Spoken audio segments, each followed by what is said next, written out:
ഉപ്പമാരോട് പറയട്ടെ, ആ പണിക്ക് നിങ്ങളാ ചെയ്യേണ്ടത്. അള്ളാഹു നിങ്ങളോട് ചോദിക്കും. എന്റെ വീട്ടിലേക്ക് വസ്തുവകകൾ വാങ്ങിക്കൊണ്ടു പോകേണ്ടത് ഞാനാണ്, എന്റെ പെണ്ണുങ്ങളല്ല. എന്റെ ഉമ്മയല്ല അത് വാങ്ങിക്കൊണ്ടുപോകേണ്ടത്. തക്കാളിയും ഉരുളൻകിഴങ്ങും മറ്റു സാധനങ്ങളും മേടിച്ചു കൊണ്ടുപോകേണ്ടത് ആ വീട്ടിലെ കുടുംബനാഥനായ ഞാനാണ്. എനിക്കാണ് അതിന്റെ ഉത്തരവാദിത്വം. നിങ്ങളെ പെണ്ണുങ്ങളെ അല്ല സൂപ്പർ മാർക്കറ്റിലേക്ക് പറഞ്ഞേക്കേണ്ടത്, കടകളിലേക്ക് പറഞ്ഞേക്കേണ്ടത്. പിന്നെ എന്തിനാ നിങ്ങൾ ആണായത്? ഷാഫി ഇമാം റളിയല്ലാഹു അൻഹു വൈകുന്നേരം അങ്ങാടിയിൽ പോയി വീട്ടിലേക്കുള്ള വസ്തുവകകൾ വാങ്ങിക്കൊണ്ടുവന്നു എന്ന് ചരിത്രത്തിലില്ലേ? അഷ്റഫുൽ ഖൽഖ് സയ്യിദുനാ റസൂലുള്ളാഹി സ്വല്ലല്ലാഹു അലൈഹി വസല്ലം മാർക്കറ്റിൽ പോയി സാധനങ്ങൾ വാങ്ങി വീട്ടിലേക്ക് കൊണ്ടുവരാറില്ലേ? ഉമ്മഹാത്തുൽ മുഅ്മിനീങ്ങളാണോ പോയിരുന്നത്? ബീവിമാരാണോ പോയിരുന്നത്? ഒരൊറ്റ കാര്യത്തിനും ഉമ്മമാരെ, നിങ്ങൾ പുരുഷന്മാരെ വീട്ടിലിരുത്തിയിട്ട് വിശ്രമിക്കാൻ വിട്ടിട്ട് നിങ്ങൾ സൂപ്പർ മാർക്കറ്റിലേക്ക് പോകരുത്, ഹൈപ്പർ മാർക്കറ്റിലേക്ക് പോകരുത്. വേണ്ടതൊക്കെ വേണ്ട വിധം വാങ്ങിക്കൊണ്ടുവരേണ്ട ഉത്തരവാദിത്വം പുരുഷന്മാർക്കാണ്. അർരിജാലു ഖവ്വാമൂന അലന്നിസാ, പുരുഷന്മാർക്കാണ് അതിന്റെ ചുമതല, അവരാണത് നിർവഹിക്കേണ്ടത്. ഉത്തരവാദിത്തം അവർക്കാണ്. അരി വാങ്ങേണ്ടതും സാധനങ്ങൾ മേടിക്കേണ്ടതും പുരുഷന്മാരുടെ ചുമതലയാണ്. അവര് പോയിട്ട് വാങ്ങിക്കൊണ്ടുവരണം. എല്ലാ സംഗതികൾക്കും വാഹനം കൊടുത്തിട്ടും കൊടുക്കാതെയും സ്ത്രീകളെ ഇറക്കി പുറപ്പെടുന്ന പരിപാടി നമുക്ക് യോജിച്ച പരിപാടിയല്ല. ഉമ്മമാര് പോകരുത്, നമ്മളാണ് പോകേണ്ടത്. എല്ലാ സംഗതികൾക്കും അങ്ങനെയാണ്, നമ്മളാ പോകേണ്ടത്. എന്റെ വീട്ടിലുള്ള വീട്ടുകാരികൾക്കൊക്കെ, മക്കൾക്കും ഭാര്യക്കും ഉമ്മക്കൊക്കെ വസ്ത്രം വാങ്ങിക്കൊടുക്കല് ഞാനാണ്. അപ്പൊ നമ്മളെന്താ പറയുന്നത്? നമ്മൾ വാങ്ങിക്കൊടുത്താൽ റാഹത്താകൂല, അതുകൊണ്ട് അവരെന്നെ അങ്ങോട്ട് പോയി സെലക്ട് ചെയ്തെടുത്തോട്ടെ. ദൂറുസ്കാരം പോയാലും കുഴപ്പമില്ല, അസറുസ്കാരം പോയാലും കുഴപ്പമില്ല, പിന്നെ പൊല്ലാപ്പ് കേൾക്കാൻ നിൽക്കണ്ടല്ലോ അല്ലേ? നല്ല ന്യായ. പിന്നെ നമ്മളെന്തിനാണായത്?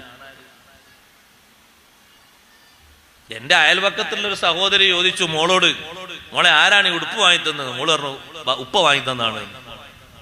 ആ, നിന്റെ ഉപ്പാക്ക് നല്ല സെലക്ഷൻ അറിയല്ലോ. സെലക്ഷൻ അറിയണം, പിന്നെ ഇതിനാണായത്? നല്ല വസ്ത്രം വാങ്ങി കൊടുക്കാൻ അറിയണ്ടേ?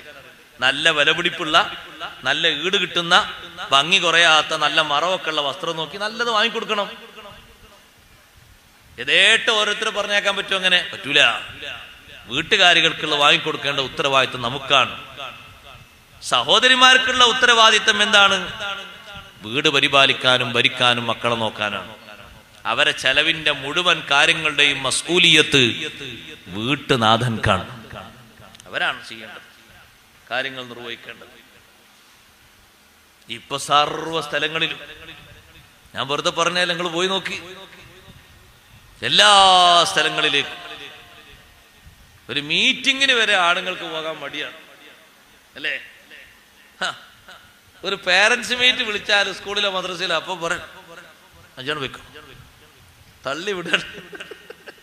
പിന്നെ നമുക്ക് നമ്മുടെ ഒഴിവും കഴിവും അനുസരിച്ച് നമ്മൾ പോകണതിനൊക്കെ നമ്മളെ ഏൽപ്പിക്കപ്പെട്ട കാര്യങ്ങളൊക്കെ ഭംഗിയായിട്ട് നമ്മൾ നിർവഹിക്കണം. അഷ്റഫുൽ ഖൽഖ് സല്ലല്ലാഹു അലൈഹി വസല്ലം തങ്ങൾ സ്ത്രീകൾക്ക് നൽകിയിരിക്കുന്ന ഉത്തരവാദിത്തങ്ങളും കാര്യങ്ങളൊക്കെ ചെറിയ രൂപത്തിൽ തങ്ങൾ പറഞ്ഞില്ലേ? ബഹുമാനപ്പെട്ട അസ്മാ ബീവി റളിയല്ലാഹു അൻഹയോട്, ഇന്ന ഹുസ്ന തബഉലി ഹിദാകുന്ന ലിസൗജിഹാ വതലബഹാ മർളാതിഹി വത്തിബഅഹാ മുവാഫഖതഹു. നിങ്ങളിൽ ഒരാള് അവരെ കുടുംബ ജീവിതം നയിക്കുന്ന ഭർത്താവിന് നന്മ ചെയ്ത് ജീവിക്കുന്നത്, നിലപാടുകളോടൊക്കെ യോജിച്ച് ജീവിക്കുന്നത്, പൊരുത്തം കാംക്ഷിച്ച് ജീവിക്കുന്നത്, യഅദിലു ദാലിക കുല്ലഹു. പുരുഷന്മാര് ജമാഅത്തിന് പോകുന്നതിനും ജുമുഅക്ക് പോകുന്നതിനും യുദ്ധത്തിന് പോകുന്നതിനും ജനാസയുടെ കൂടെ പോകുന്നതിനും മറ്റു ഫർള് കിഫയായ കാര്യങ്ങൾ നിർവഹിക്കുന്നതിനും എല്ലാറ്റിനും അത് സമാനമാകും. പക്ഷേ തങ്ങൾ ഉടനെ പറഞ്ഞു, വഖലീലും മിൻകുന്ന മൻ യഫ്അലുഹു. അങ്ങനെ പ്രവർത്തിക്കുന്നവർ നിങ്ങളുടെ കൂട്ടത്തിൽ വളരെ ചുരുക്കമാണ്. ഭർത്താക്കന്മാരെ അനുസരിക്കണം, അത് അള്ളാഹുവിനുള്ള അനുസരണമാണ്. ബാപ്പമാരെ ഉമ്മമാരെ അനുസരിക്കണം, അള്ളാഹുവിനുള്ള അനുസരണമാണ്. അള്ളാഹ് അനുസരിക്കാൻ പറഞ്ഞ ആരെല്ലാം ഉണ്ടോ അവരോടൊക്കെ അനുസരണം കൂടിയേ തീരൂ. അതൊക്കെ അള്ളാഹുവിനോടുള്ള അനുസരണമാണ്. അഷ്റഫുൽ ഖൽഖ് സല്ലല്ലാഹു അലൈഹി വസല്ലം തങ്ങൾ പറഞ്ഞാലും തീരുമാനിച്ചാലും നിങ്ങൾ കേൾക്കണമെന്ന് നമ്മെ പഠിപ്പിച്ചൊരു വിഭാഗമാണ് സ്വഹാബ. സ്വഹാബത്തിനെ നമ്മൾ അനുസരിക്കണം, അവരെ എതിർക്കാൻ പാടില്ല, അവരെ തീരുമാനങ്ങൾ അംഗീകരിച്ച് നിയമങ്ങളായി മുന്നോട്ട് പോകണം.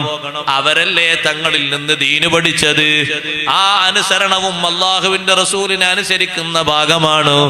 ശേഷമുള്ള ഇമാമികളെ അനുസരിക്കുന്നതും തബഉ താബിഉകളെ അനുസരിക്കുന്നതും ഉസ്താദുമാരെ അനുസരിക്കുന്നതും ഒക്കെ നബി സല്ലല്ലാഹു അലൈഹി വസല്ലം തങ്ങൾ അനുസരിക്കാൻ പറഞ്ഞ അനുസരണത്തിന്റെ ഭാഗമാണ്.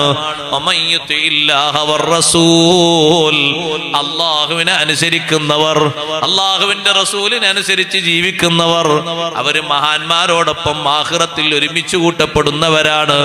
ആ ഒരു ഭാഗ്യം നമുക്ക് ലഭിക്കണോ? അനുസരിക്കാൻ കൽപ്പിക്കപ്പെട്ടവരെ മുഴുവനും നമ്മൾ അനുസരിക്കണം. ഒരാളോടും അനുസരണം കുറച്ചുകൂടാ. യഥാർത്ഥത്തിൽ അല്ലാഹുവിനെ അനുസരിക്കുന്ന അടിമയാണോ, ആ അടിമക്ക് സമൂഹത്തിൽ വലിയ ബഹുമാനമുണ്ട്. എല്ലാവരും ആ അടിമയെ അനുസരിക്കും. സുൽത്താനുൽ